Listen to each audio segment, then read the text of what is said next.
श्रीयाञ्जनेयं प्रसन्नाञ्जनेयं प्रभादिव्यकायं प्रकीर्तिप्रदायं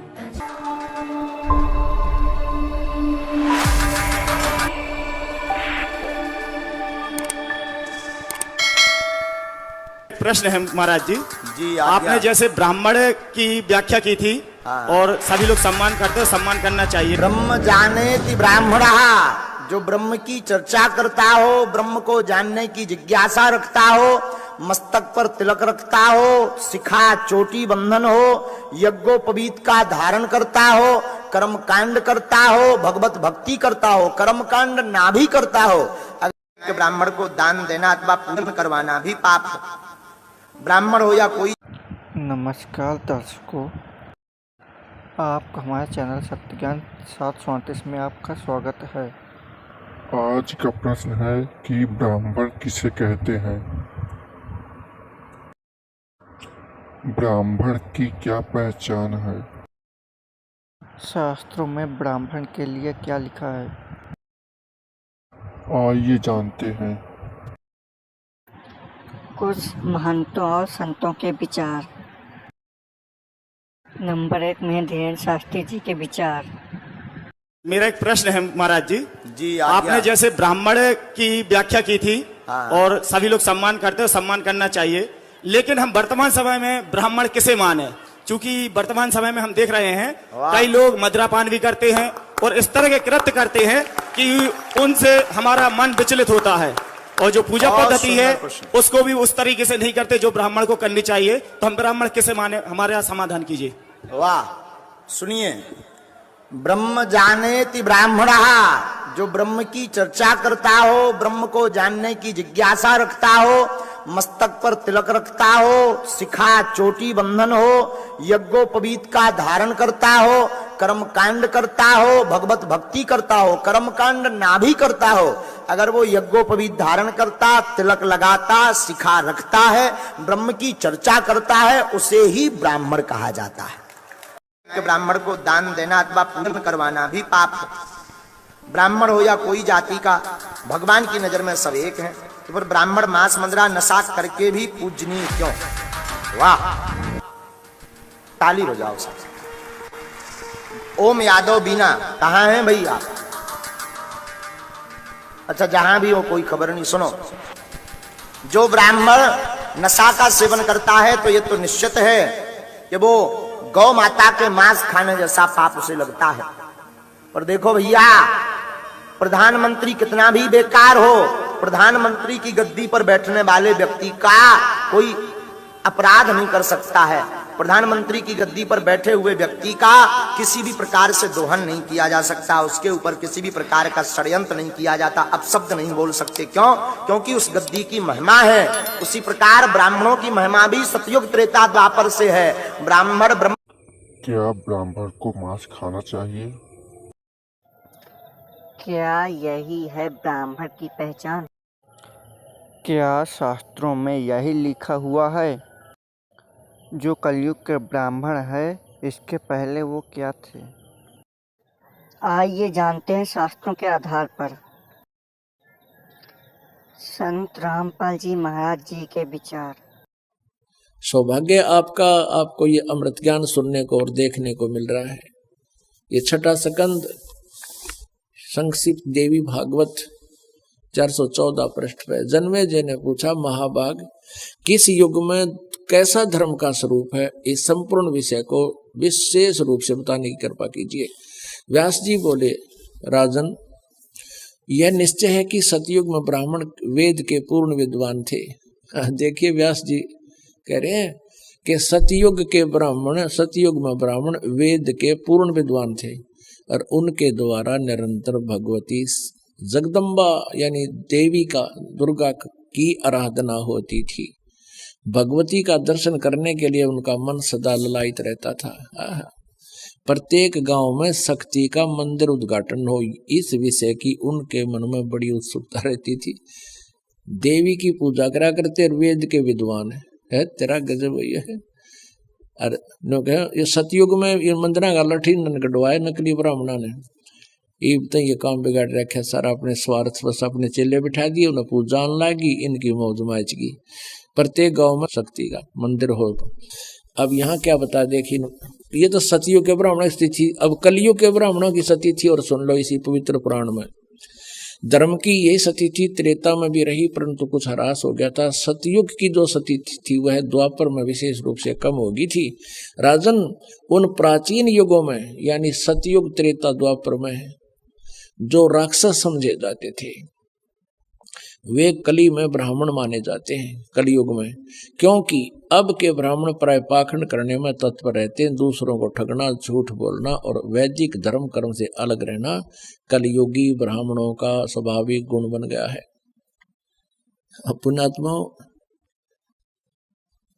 परमेश्वर ने 600 वर्ष पहले कहा था, वेद पढ़े पर वेद न जाने, ये बाँचे पुराण 18। और पत्थर को ये पत्ते खुआवे, भूल गए सिरजनहारा। वेद पढ़ने, भेद नहीं जाने, अरे ये बाँचे पुराण 18। और क्या कहेगा पता नहीं, लेकिन पुराणों में क्या लिखा हुआ है। ब्रह्मा जी अजरो अमर है, सर्वेश्वर है, महेश्वर है, इनकी कोई माता पिता नहीं, यही समृद्ध शक्ति है। और ये जन्मते मरते नहीं। और पुराणों में लिखा है ये जन्मते और मरते हैं, इनका तो जन्म और मृत्यु होती है। यही अपनी देवी पुराण आपको स्पष्ट करेगी। पुणात्माओं, जब तक हम अपने उन पवित्र सदग्रंथों से स्वयं परिचित नहीं होंगे तो हमारे अंदर जो जमा हुआ ये युगों युगों का लोक वेद या दंत कथा हटे नहीं। और इसके हटे बिना भगवान की रुचि बढ़े नहीं तो हमारी इन्हीं में आस्था पड़ी रहेगी। तो दास का उद्देश्य यही है कि आपको रूबरू करा दूं ताकि आप प्रत्यक्ष प्रमाण देखकर भगवान को पहचान सके और ज्ञान समझ सके। और ज्ञान समझ में आ गया फिर तो ये परमात्मा की महिमा बच्चा बच्चा गाया करेगा। और कोई भी नो कहेगा कबीर इज गॉड, अब तेनों का छोड़ किसने कबीर गॉड बना दिया, देख लो भाई, सुन लो, उस कबीर दानक न भगवान बतावे। यानी 1000 लाख करोड़ आदमी ये कहने वाले मिलेंगे। और फिर क्या होगा, एक भी विरोध करनिया नहीं होगा। वो न्यू कहेंगे कि हाँ भाई भगवान कबीर इज गॉड। भाई कबीर तो परमात्मा थे, यही पूर्ण ब्रह्म थे। तो उस स्थिति में आने के बाद फिर हम केवल आप जी को परमात्मा के वो ज्ञान महिमा कोड वर्डों में भी सुनावांगे तो भी समझ में आवेगी आपके, और आनंद और अधिक होगा। तो उसके लिए ये खेत तैयार किया जा रहा है, ये फील्ड तैयार किया जा रहा है। सदग्रंथ है गीता जी अध्याय नंबर 4 के श्लोक नंबर 32 में कहा है कि आध्यात्मिक अनुष्ठानों यानी यज्ञों की जानकारी सच्चिदानंद घन ब्रह्म की वाणी में विस्तार के साथ कही गई है। वो तत्व ज्ञान है और उस तत्व ज्ञान को जानने के पश्चात तू सब कर्म बंधनों से मुक्त हो जाएगा।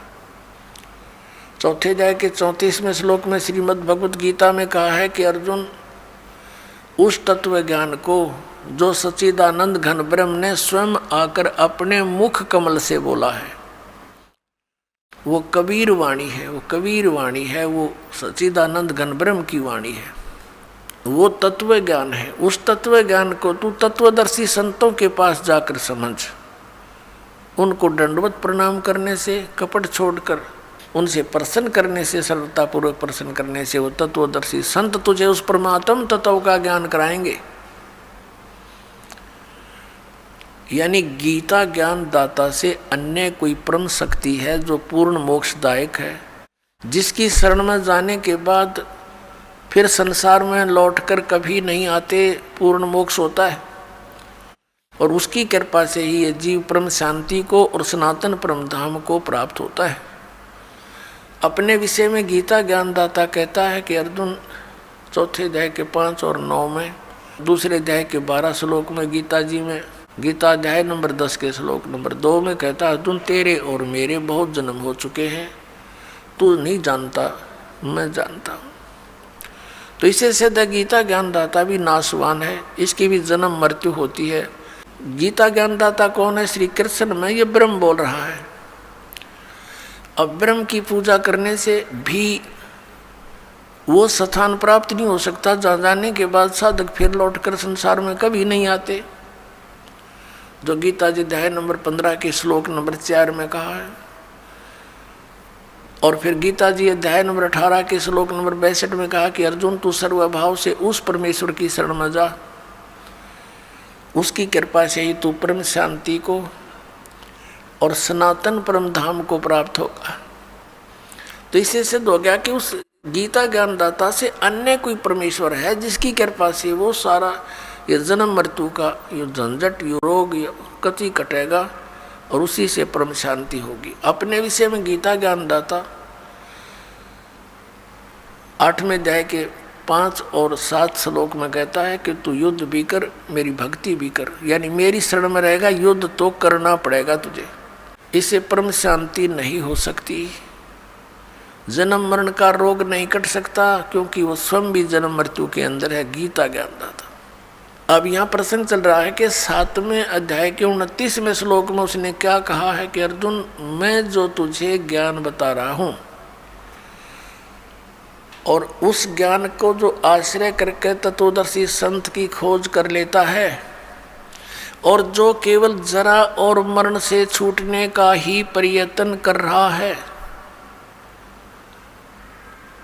तो वो उस तत्ब्रह्म को और संपूर्ण अध्यात्म ज्ञान को और सभी कर्मों को समझ चुका है, सभी कर्मों से परिचित है। जो व्यक्ति जरा और मरण से ही छूटने का प्रयत्न करता है, संसार की किसी अन्य वस्तु की डिमांड नहीं करता है,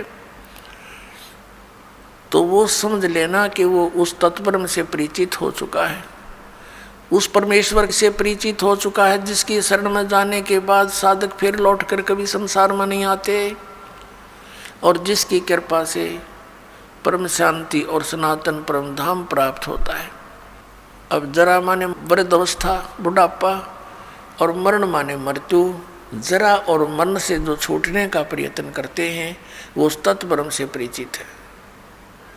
अब अर्जुन ने 8वें अध्याय के प्रथम मंत्र में पूछा, 7वें अध्याय में केवल 30 मंत्र हैं, 29 में आपको सुना दिया और 30 श्लोक में ये कहता है गीता ज्ञानदाता कि अंत समय में जो केवल मुझे ही जानते हैं तो वो मुझे ही जानते हैं, वो मेरे तक ही सीमित रह जाते हैं।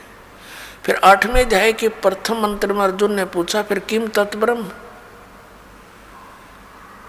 जिसको जानने के बाद प्राणी जरा और मरण से ही छूटने का प्रयत्न करता वो किम तत्ब्रह्म, उसके विषय में बताया है कि वो परम अक्षर ब्रह्म है। 8वें अध्याय के 3रे श्लोक में गीता जी के अध्याय 8 के श्लोक नंबर 5 और 7 में तो वो अपनी भक्ति बताता है कि मेरी साधना कर, मुझ में भाव वाला बन, मुझे ही प्राप्त होगा, तो युद्ध भी कर। 8वें अध्याय के 13वें श्लोक में गीता जी में कहता है मुझ ब्रह्म का केवल एक ओम अक्षर है और अंतिम सांस तक उसकी भक्ति करता हुआ जाएगा तो मुझे प्राप्त होगा। गीता जी अध्याय नंबर 8 के श्लोक नंबर 6 में एक विशेष निर्णायक ज्ञान दिया है कि अंत समय में जो जिसमें भावित होता है, जिसकी आस्था जिसके अंदर रह जाती है, वो उसी को प्राप्त होता है। यही सूक्ष्म वेद में कहा कि जहाँ आशा तहाँ बासा हुई और मन कर्म वचन सुमरियो सोई। अब गीता जी अध्याय नंबर 17 के श्लोक नंबर 23 में कहा है ओम तत्सत इति निर्देश है ब्रह्मण त्रिविध समर्थ ब्राह्मणा तेन वेदा च विहिता पुरा। ब्राह्मण माने तत्वदर्शी संत, वैसे ब्राह्मण का अर्थ होता ब्राह्मण से जो ब्रह्म पहचाने। अब जैसे ओरिजिनल सतगुरु तो कबीर साहब थे और कबीर साहब तो एक और ये नकली सतगुरुओं का अंत नहीं, ऐसे ही ब्राह्मण का अर्थ असली होता है वो व्यक्ति जिसने भगवान को जान लिया। बाकी ठीक है, छोटी मोटी को अन्य क्रियाओं से भी ब्राह्मण की पदवी कोई पा रहा है तो वो अलग ब्राह्मण है।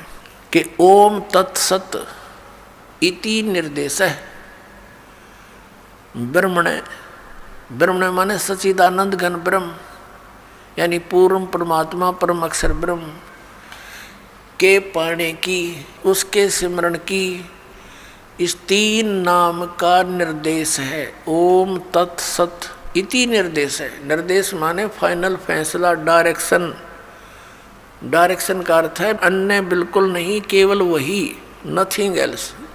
ये 17वें अध्याय के 23वें श्लोक में ओम तत्सत इति, बस यही निर्देश, फाइनल ऑर्डर। और ब्रह्मण सच्चिदानंद घन ब्रह्म के त्रिविध समर्थ है, उसका 3 विधि से सिमरण की विधि है, 3 प्रकार से सिमरण होता है। और जिन पुण्यात्माओं को इस दास से ये तीनों मंत्र प्राप्त हैं, उनको पता है कि इनकी सिमरण की विधि 3